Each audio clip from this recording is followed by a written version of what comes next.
Okay, got my notes down here, got my grapes over there, got my water, just in case. Hi, this is Sierra and this is Reading Arsenal. This video is going to be like a general life update before I post any regular videos. Let's get started. As you can see, perhaps on my channel, or maybe you've missed me, I have not been posting videos for months. Last video that I posted was my UK book haul, and that video, I worked really hard on that. Because I worked so hard on it, I think I just worked so hard on it that I was being sort of a perfectionist about it.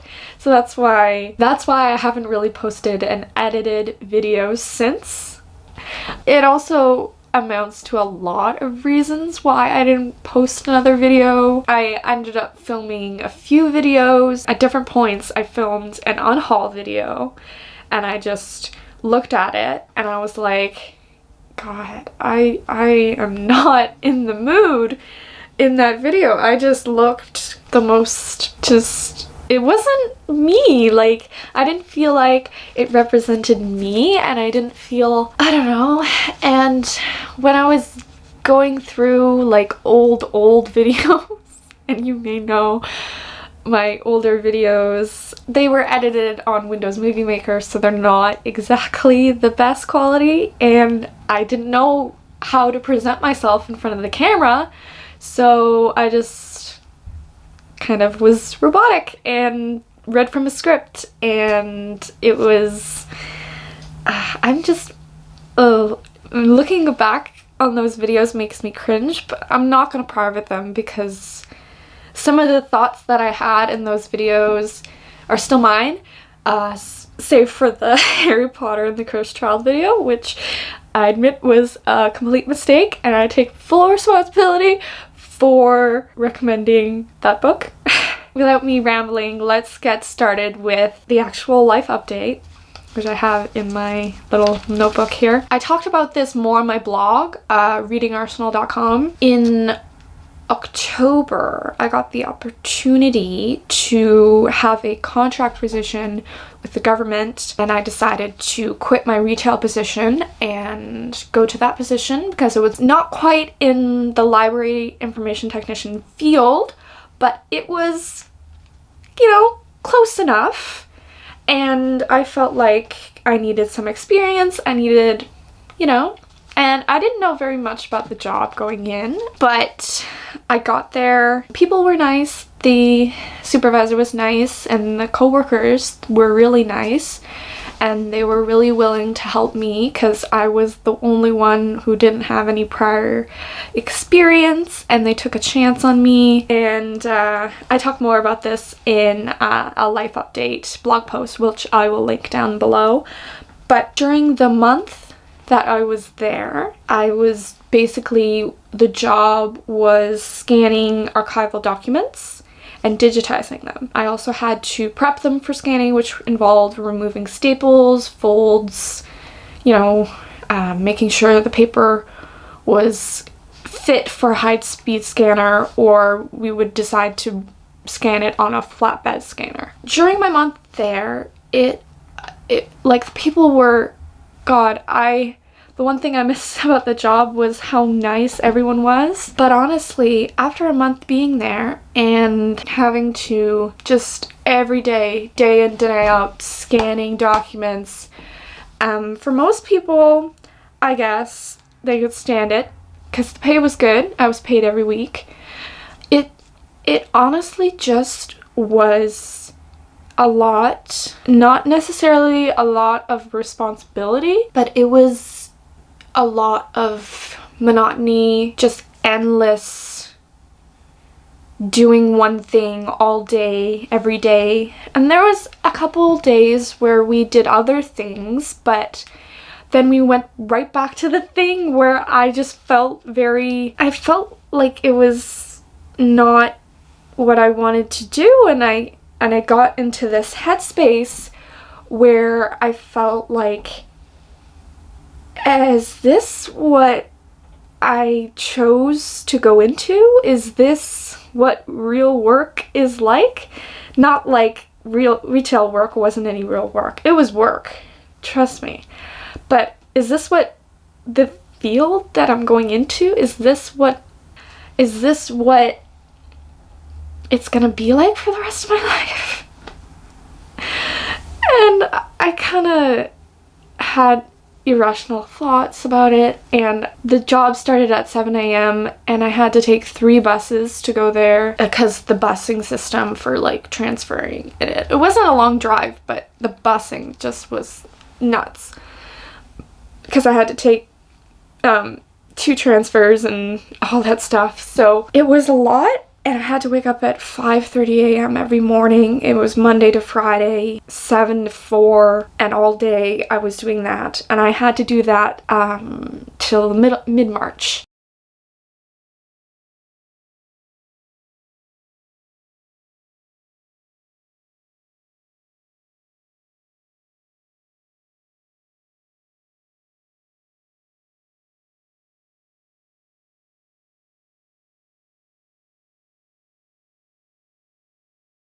I slowly started just bottling up. I didn't complain.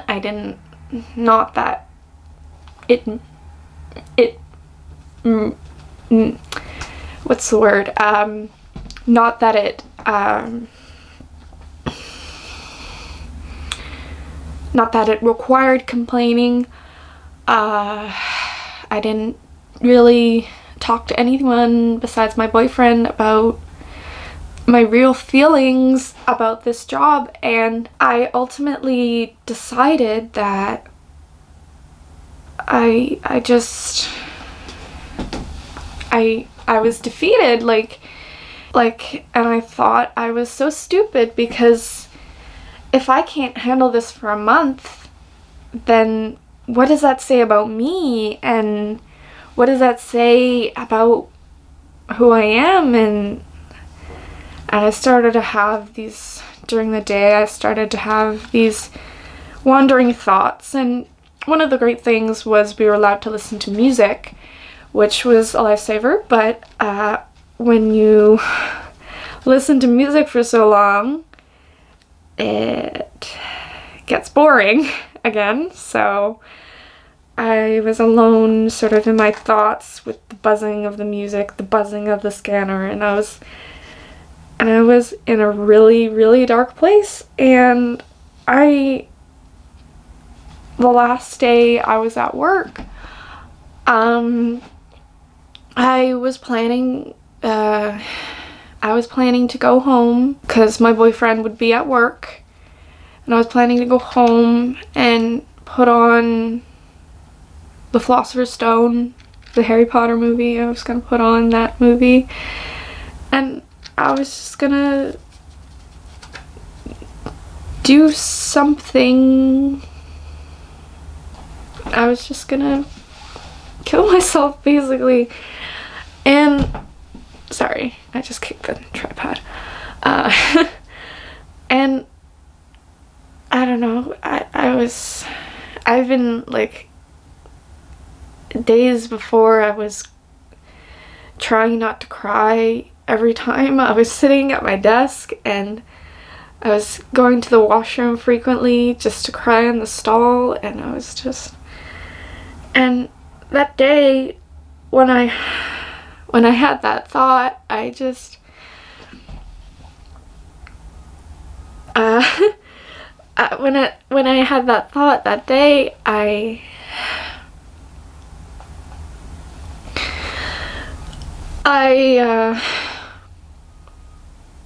was surprised at myself, because I didn't really understand what that really meant. And I got up to go to the washroom, and I went to the washroom, and I went in the stall, and I was like, what do I do? What do I do? And I just sat there, and I'm like, I need to call my dad. Like, so I called my dad, and I asked him if he could drive me home that day, because I didn't want to bus home like that. And then I told him what was going on, and he jumped into action, and he picked me up straight from work, and I ended up having to go tell one of my supervisors that, hey, look, I need to go to the hospital because I'm not doing so well. And oh God, people were so nice there, and they understood, and she was so nice that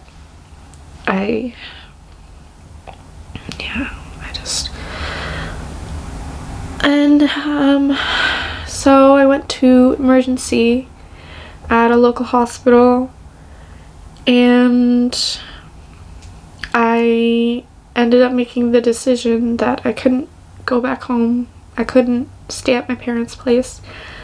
I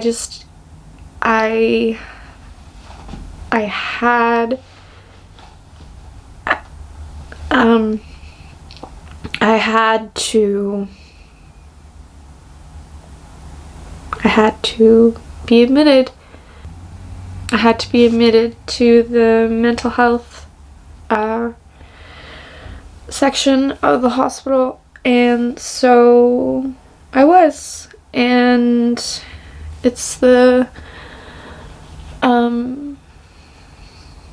third time I've been admitted to a mental health facility in some capacity, and I stayed there for a week, and it was hard, but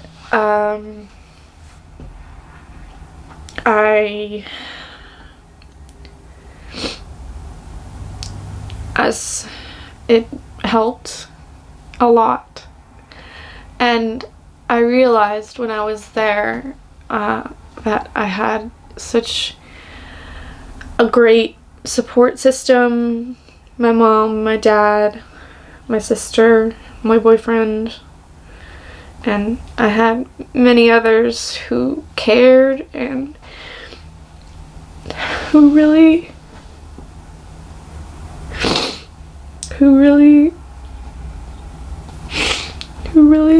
cared about me and my well-being. I shouldn't stay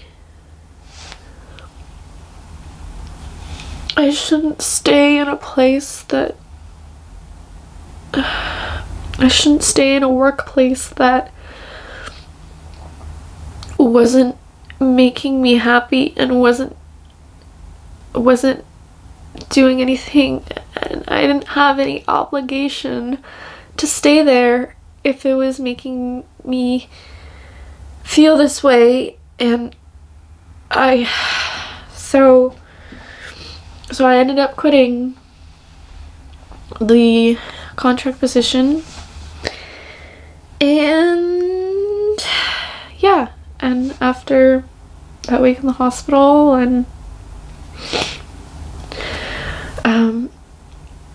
it was hard. I got a little reprieve around Christmas time, but it was still hard throughout the winter months too. So all I was doing basically was feeling like I was doing nothing, and I was just sitting there like either crying or watching Netflix, and I had to be told a whole bunch of times, like, no, you're recovering, you're doing better every day, and yeah, and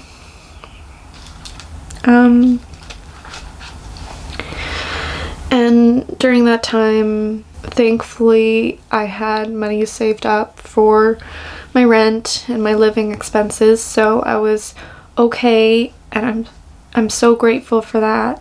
And But it was hard, definitely mentally, after those few months after being in the hospital, and it was really, I debated for a bit going back to school, whether it be back to college or going into university for whatever subject, and it was difficult, and I started applying for jobs again in about January, February, and the obstacles of mental health. One incident where mental health stigma was a part of what I experienced trying to apply for jobs. I won't really get more into that, but still haven't found anything. I definitely realized last month that it wasn't really this one moment where I was like, aha, I'm happy. It was like a gradual thing. It was like I started to realize that with this support system that I have, and with this roof over my head, this food on my table, this loving people in my life, I realized that I'm grateful no matter what happens, and that I really have people who care about me and who want to see me succeed, and no matter what I do, they won't judge me for it. And I felt really I felt really grateful, and I kind of brightened up, and I kind of realized that there's no point in wallowing in my self-pity and just feeling like crap and not wanting to do anything, when there's so many little things I could do, and there's so many people who can help me do what I do, and I'm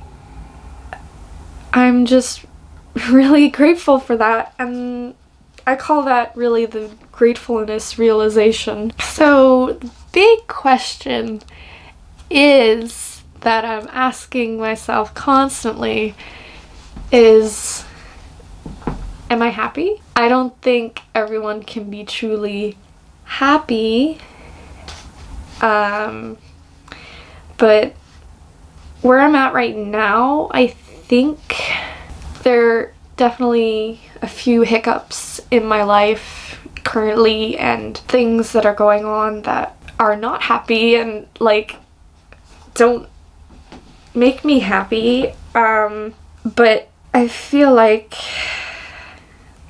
in some ways I am happy, and in some ways I'm not, and that's okay. Like, that's all there is to say. Now that I've given you a general real life update, let's do sort of online stuff. This is my online dance. Before I go quickly into the online stuff, I would like to go into next steps for real life. Still looking for a job, still going about my day, still trying to keep busy. I may have something lined up in the future, I don't know, but when I have more info, I will let you guys know. For Reading Arsenal, I am planning to definitely start posting more consistently, and definitely more relaxed, less editing, less scripted mumbo jumbo, because scripted is definitely not my strong suit when it comes to being on camera. I definitely will start posting more in the future, and I definitely have some things lined up for readingarsenal.com. 0 by 2020, which is this sort of challenge I'm putting upon myself is having 0 books on my TBR by 2020. And it's going okay. I read 1 book out of my first TBR for that, so it was The Book Thief. I finally read it. It's a big book, but yeah, I finally read it, and everyone else seems to have read it before me, but I read it, so now I can say I've read it, and it is amazing, and I will probably post a review either on this channel or my blog, so follow those, subscribe to those, if you would like to get notified when I review that book.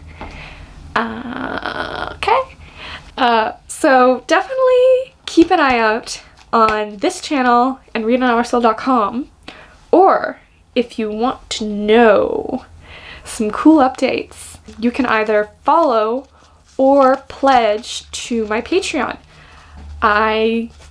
If you did not know already, I revamped my Patreon months ago, and I've been posting there early videos, early access videos. I've been posting little updates type things. I also post polls so you can potentially choose what video I post next. How cool is that? I've been really enjoying the Patreon experience, and you don't really have to pledge. It's not a requirement of this channel, but I'd be really grateful if you did. Definitely don't feel obligated. All the money that I get from Patreon, I go into making my videos better. They don't go towards buying books. That is definitely not a thing that happens. It goes usually at the current amount that I have. It goes towards paying for my editing software and Photoshop and all those other things. So I have filmed another bookshelf reorganization video, because as you may notice, the shelves look different. So I will have that up soon, sometime this month. So let me know in the comments, what are you grateful for? What are some new and exciting things in your life that are happening, whether it be bookish or not? Just let me know. And yeah, I hope to see you soon on this channel. I'm so excited. That is it for this video. If you liked it, please hit that like button. If you'd like to see more of just me or other things in the future, hit subscribe. And because YouTube is buggy as all hell, please hit that notifications button so you can know when I post new videos. Yeah, I don't know what this is supposed to be. Thank you so much for watching. I'll see you guys later. Bye.